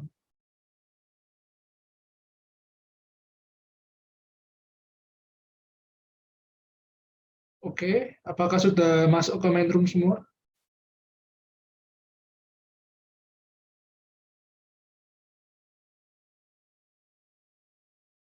Oke, sudah semua ya berarti. Oke, berarti langsung kita mulai aja. Untuk Oke, kita mulai sesi career sharing-nya. Untuk Kak Imam, kita penasaran nih, gimana sih dulu ceritanya dulu bisa tertarik dan terjun di dunia Python? Oke. Dulu saya itu pertama kali kerja itu waktu tamat kuliah, itu saya sebagai Java developer sebenarnya awal-awal. Terus setelah itu karena perkembangan dari perusahaan yang waktu saya sebagai Java developer itu berkembang, dan terus di zaman saya itu untuk nyari orang yang ngerti data itu masih sedikit banget, masih bisa dihitung jari lah, dan sumber-sumbernya masih susah banget. Karena kalau saat ini kan udah banyak ya, kayak kurs di Indonesia, bahasa Indonesia juga udah banyak. Misalnya kayak ada Hective Egg, terus ke data camp, algoritma ya kalau nggak salah. Nah itu udah banyak banget. Kalau dulu mah resource susah banget lah gitu. Nah kalau tertarik, ya waktu itu memang karena susah dan lumayan menarik, challenging, dan setelah saya lihat peluangnya itu cukup besar pada waktu itu, jadi ya saya mulai beralih mempelajari Python itu selama 1 tahun, kurang lebih 1 tahun, dan saya implementasikan di perusahaan pada waktu itu gitu. Dan ya alhamdulillah ya perusahaan juga nerima apa ya, feedback dari saya, terus inovasi dari saya ya diimplementasikan ke perusahaan itu gitu. Nah selanjutnya itu saya pindah kerjaan, 5 tahun kerja di situ. Selanjutnya saya kerja di perusahaan e-commerce, salah satu e-commerce saat itu, dan kebutuhan mereka juga cukup banyak ya. Apalagi kalau yang namanya e-commerce itu kebutuhan data itu penting ya. Karena kan kalau mau apa nih, mau mendapatkan solusi itu bukan cuma sekedar subjektif aja gitu. Jadi kita harus ngomong by data juga gitu. Nah di situ juga itu from scratch juga, dari awal sampai apa ya, sampai jadilah gitu, sampai staging buat tim datanya itu sampai selesai, baru saya keluar lagi. ditarik di perusahaan Singapura. Nah, baru sekarang balik lagi ke perusahaan Indonesia sebagai lead data engineer gitu. Jadi cukup panjang juga ya Kak pengalamannya di Ya, dunia coding ini. ya karena kalau mau bergerak di bidang data ini mumpung lagi masih istilahnya masih banyak peluang lah, masih banyak perusahaan-perusahaan membutuhkan, ya kalau bisa switch karir ya kenapa enggak gitu. Cukup menarik. Kira-kira kalau boleh tahu Kak, ini proyek apa aja yang bagi Kak Imam kayak sejauh ini kayak paling berkesan gitu Kak? Yang paling besar itu apa? Ya yang paling berkesan ada dua sih sebenarnya. Waktu saya di e-commerce itu saya ngebangun dari awal ya, dari pipeline-nya, terus data warehouse-nya, data lake sampai dengan selesai itu cukup banyak banyak pengalaman lah di situ gitu. Terus saat belajar waktu saya dulu belajar itu kan banyak proyek ngerjain pembelajaran yang cukup sebenarnya sih gampang ya kalau sekarang ya karena nyari resource-nya gampang kalau sekarang gitu. Maksudnya kayak ngerjain project A, project B, itu tinggal googling aja udah banyak gitu referensi-referensinya gitu. Sedangkan kalau dulu itu susah gitu. Jadi ya seakan-akan project dari pengerjaan kursi itu aja menurut saya itu udah udah exciting banget lah, udah paling berkesan lah menurut saya dari awal ketika saya switch karir itu gitu. Dari situ. Nah, setelah itu ya project di di perusahaan Singapura itu cukup berkesan juga gitu. Karena ya karena mereka tim baru juga saya masuk gitu ya sampai saat ini nggak nyangka aja bisa masuk ke timnya mereka gitu. Kalau boleh tahu di Singapura waktu itu berapa lama Kak kerja di sana? Sekitar 1 tahun hampir 2 tahun lah, hampir 2 tahun dan itu sih masih saya dipakai juga masih konsultan juga jadinya gitu. Oh. Terus kita penasaran nih Kak, untuk kayak Python ini sebenarnya kan banyak yang bilang Python ini kayak multifungsi ya, banyak bisa digunakan Hmm, di berbagai hal. Kalau ya, menurut Kak Imam ini, Python ini sebenarnya bisa diimplementasikan buat apa aja sih Kak? banyak banget ya Python ini bisa diimplementasikan gitu. Tapi kalau untuk khusus data itu juga banyak gitu. Terutama kayak mau nganalisa data, mau melakukan ngebuat model data, machine learning, melakukan ingest data dan lain-lain itu banyak banget lah ya makanya kenapa disebut dengan multi platform gitu. Dia bisa desktop, bisa website, bisa ngambil data apapun itu bisa dilakukan sama Python gitu. Jadi ya saya nggak bisa nyebutin satu-satu, cuman kalau untuk kebutuhan penting tim data itu penting banget ya, terutama kayak ngelakuin cleansing data gitu, membersihkan data gitu. Kalau secara manual kan kita ya nggak mungkin ya data ya kalau misalnya untuk praktek cuman 10 row, 30 row, 50 row itu masih bisa manually gitu kan via SQL dan lain-lain. Tapi kalau udah capai 5 juta row, 10 juta gitu, itu something yang susah dikerjakan gitu secara manual. Bahkan SQL aja nggak sanggup gitu. Bahkan saya pernah execute itu sekitar 1 billion data, berarti 1 triliun ya. 1 triliun data itu total storage-nya itu sekitar 3,3 kalau nggak salah, 3,3 terabyte gitu. Nah itu kalau nggak pakai Python, ya meledak. Laptop juga nggak sanggup gitu. Laptop juga Berarti nggak cukup sanggup. ini, Kak. Python ini bisa digunakan untuk mempersimpel gitu ya, untuk coding-coding yang Ya, rumit dan panjang gitu. ya mempersimpel, mempermudah pekerjaan. Hmm. Kalau ini Kak, untuk teman-teman Ada nggak tips and trick setelah lulus kuliah atau dari masa-masa masih muda gitu kan? Apa yang harus dipersiapkan agar gimana ya? Agar karir kita di dunia pemrograman itu biar lebih mulus gitu Kak.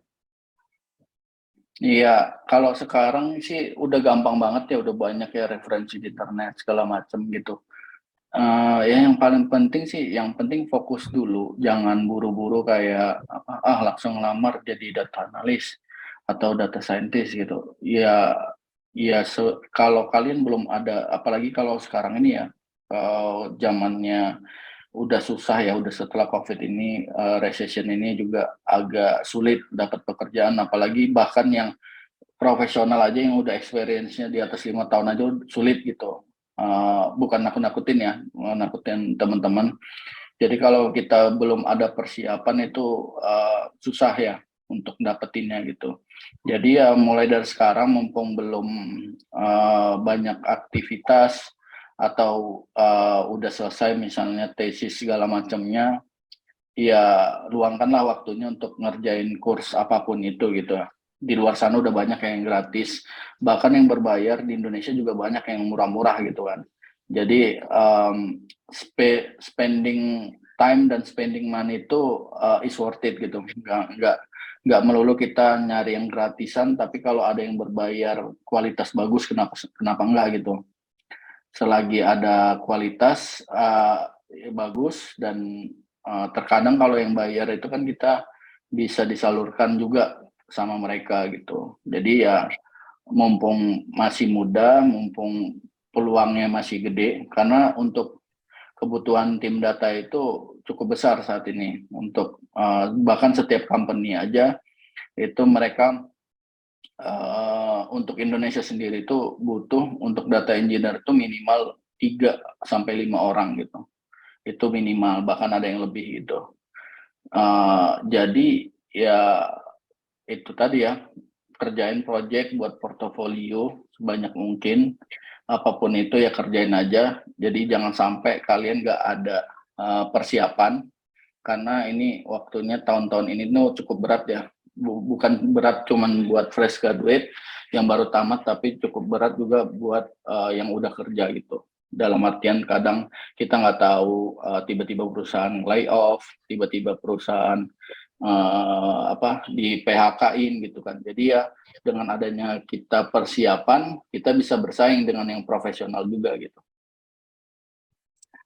Ya, saya mau tanya, apakah benar kalau di dalam industri coding ini pengalaman itu lebih diutamakan daripada pendidikan yang tinggi? Jadi contoh seperti saat mencari kerja gitu, lulusan universitas ternama bisa jadi kalah dengan lulusan SMK yang udah banyak pengalaman gitu, Kak Imam. Hmm. Enggak juga sih, karena kalau yang namanya perusahaan ya itu tergantung ya, perusahaannya beda-beda gitu. Tapi yang biasa itu untuk lulusan universitas atau lulusan misalnya S1 dengan SMK gitu, biasanya itu mereka lihat dulu ya untuk menyaring, karena kan yang mendaftar itu kan bukan cuma kita doang, ada ratusan ribu orang. Mereka pasti filtering dari berdasarkan lulusannya dulu, baru setelah itu lihat pengalamannya. Nah, tergantung dari perusahaan juga, mereka apakah butuhnya fresh graduate atau butuhnya yang profesional dan lain-lain. Tapi tidak menutup kemungkinan pengalaman juga diprioritaskan juga. Dalam artian misalnya contoh, mereka lagi buka lowongan senior data engineer gitu, kan nggak mungkin fresh graduate yang diambil gitu. Bahkan ya ada juga yang lulusan SMK ya pengalaman dia udah 10 tahun, 7 tahun di bidang data, ya itu bisa jadi pertimbangan gitu. Makanya tergantung dari perusahaan masing-masing. Jadi saya nggak bisa bilang kayak harus lulus universitas ternama atau IPK 4,0 atau 3,9 sekian gitu. Itu nggak menjadi patokan kalian bisa diterima. Tapi dengan adanya itu kalian bisa menjadi salah satu kandidat yang mereka pertimbangkan gitu. Nah, setelah udah dipertimbangkan, kan itu ada banyak step by step-nya lagi gitu ya. Jadi bukan cuma dilihat dari kelulusannya, tapi dengan kelulusan itu biasanya akhirnya bisa mempertimbangkan untuk melakukan proses selanjutnya gitu. Itu sih, jadi di tahap proses selanjutnya itu biasanya mereka melihat pendidikan terlebih dahulu, baru dilanjut di pengalaman serta bagaimana mereka pemahaman tentang job desk yang mereka lamar gitu.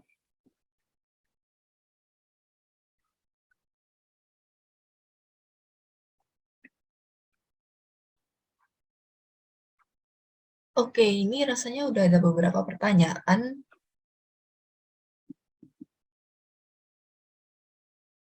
Ya, sudah kelihatan. Ini Kak Imam bisa dipilih Ya, mana ya, yang mau dijawab.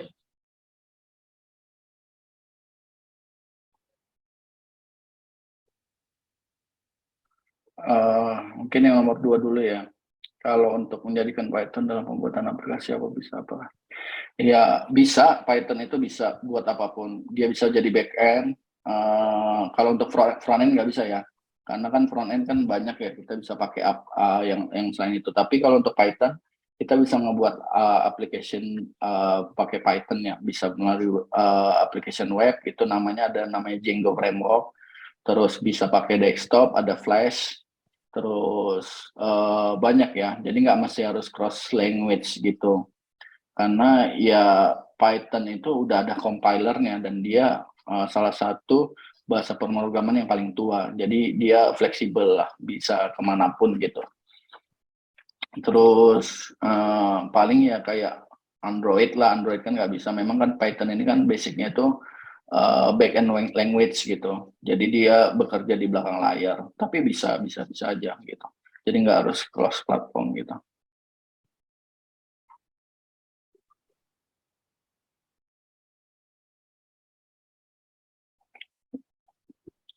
Terus selanjutnya IPK harus bagus untuk dapat kerja di tech company, enggak juga ya. Karena di IPK tinggi kalau secara technical tesnya, technical thinkingnya nggak bagus, ya nggak bakal terima juga gitu. Kecuali apa ya, ada hal tertentu selain di luar tech company ya. Misalnya contoh di bank gitu.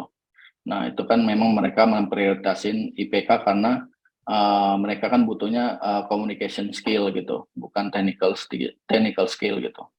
Jadi ya percuma juga IPK 4,0 tapi disuruh ngoding nggak tahu apa-apa gitu.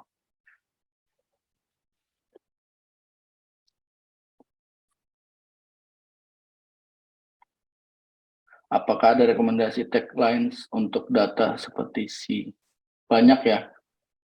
Teman-teman bisa ketik R language, bisa cari R language, terus SQL. Nah, itu basic banget SQL karena semua bahasa pemrograman RDBMS, Data Management System, itu pakainya SQL basicnya. Basic apa namanya? Basic ngoding query lah istilahnya begitu. Terus banyak ya. Pokoknya kalau dasarnya sih Python. Python itu juga banyak toolsnya. Ada tools buat data ingestion, data cleansing, dan lain-lain. Itu setiap tools beda-beda, tapi basicnya sama. Menggunakan Python juga. Terus kalau pakai yang lain bisa pakai Java, itu sedikit rumit ya. Tapi saya nggak rekomendasiin. Cuman kalau kalian apa ya udah paham Python, udah advance Python, expert, udah punya pengalaman lah kurang lebih 2 tahun di Python, kalian boleh coba pakai Java gitu. Karena Java juga kita pakai juga untuk di data. Contoh untuk streaming data itu kita pakai Kafka Stream, itu bahasa pemrogramannya Scala sama Java gitu. Nah itu dia kan low level language, itu cukup rumit ya, lebih rumit dari Python gitu. Jadi itu the next levelnya sih sebenarnya. Terus ketika saya lemah di salah satu motif yang bisnis malah bisa banget di untuk data engineer itu matematika itu nomor sekian ya, opsional malah jarang sekali. Kecuali misalnya contoh teman-teman ngerjain proyeknya finance, akuntan gitu kan. Nah, itu kan hitung-hitungan dan mereka ya biasanya ya dikasih tahu mereka ya hitung-hitungannya kayak gimana. Yang penting logiknya paham, pemrogramannya paham gitu. Yang penting jangan lemah di pemrograman aja. Kalau kayak bisnis, terus communication itu bisa diasah ketika teman-teman udah masuk company, itu bisa diasah sambil berjalan. Sedangkan kalau pemrograman teman-teman udah nggak ada basicnya sama sekali, itu cukup sulit ya untuk masuk data engineer. Karena memang daily task kita itu sebagai data engineer ya kita harus paham pemrograman, terutama ya Python sendiri gitu. Jadi itu salah satu kunci sebenarnya. Sedangkan kalau untuk data scientist, kunci utama mereka ya itu matematika, statistik, sama bisnis gitu. Sedangkan pemrograman itu nomor sekian sama mereka. Karena pemrograman itu untuk data scientist cukup gampang banget. Gampang karena di luar sana itu udah banyak library.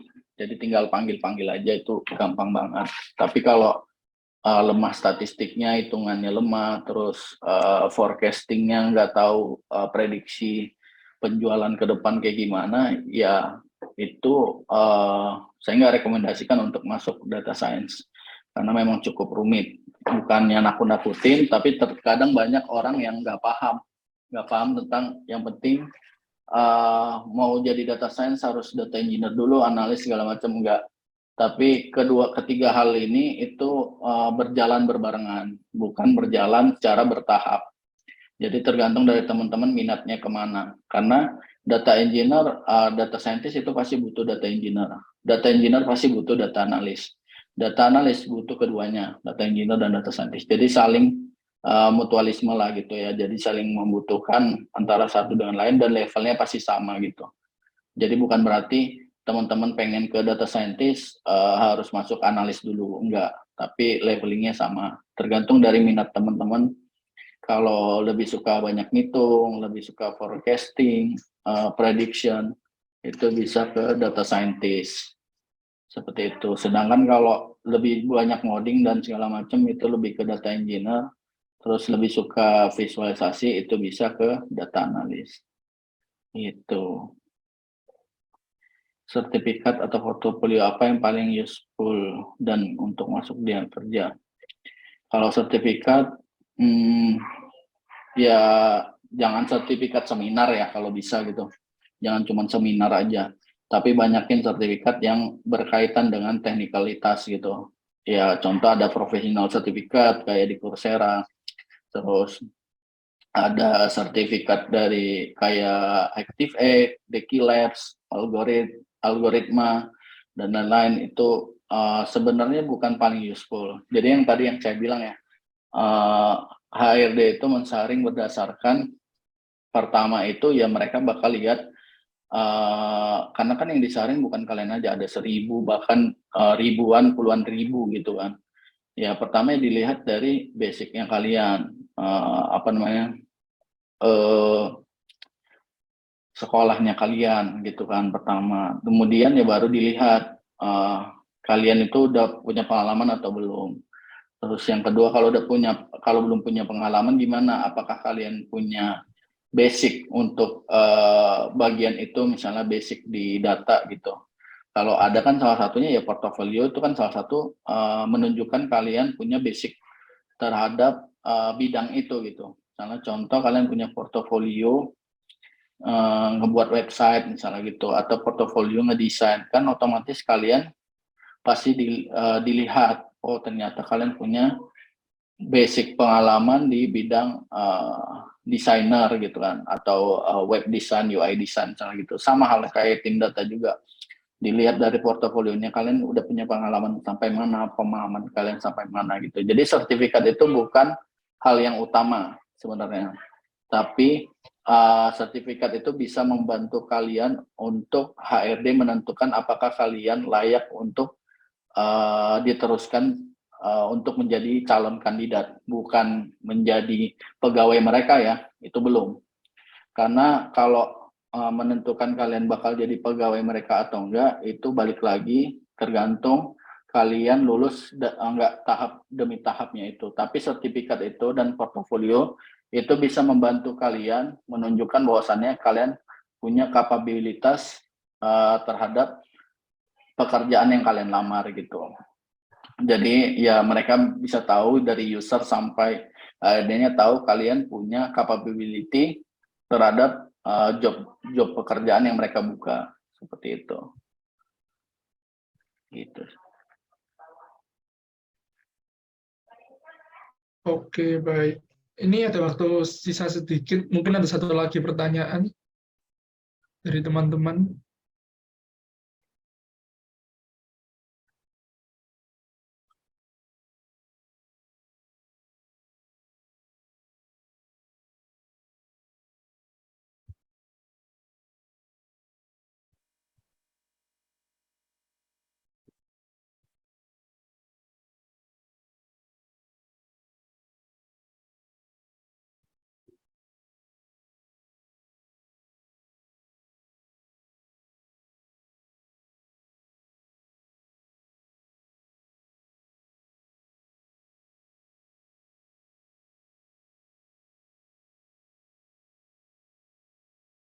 Oke, sepertinya sudah tidak ada pertanyaan lagi ya dari teman-teman. Oke, setelah itu kita akan lanjut ke sesi selanjutnya. Ini untuk Kak Imam kita ada pemberian sertifikat secara simbolis kepada Kak Imam karena sudah berkenan menyiapkan waktu hari ini untuk mengisi workshop hari ini.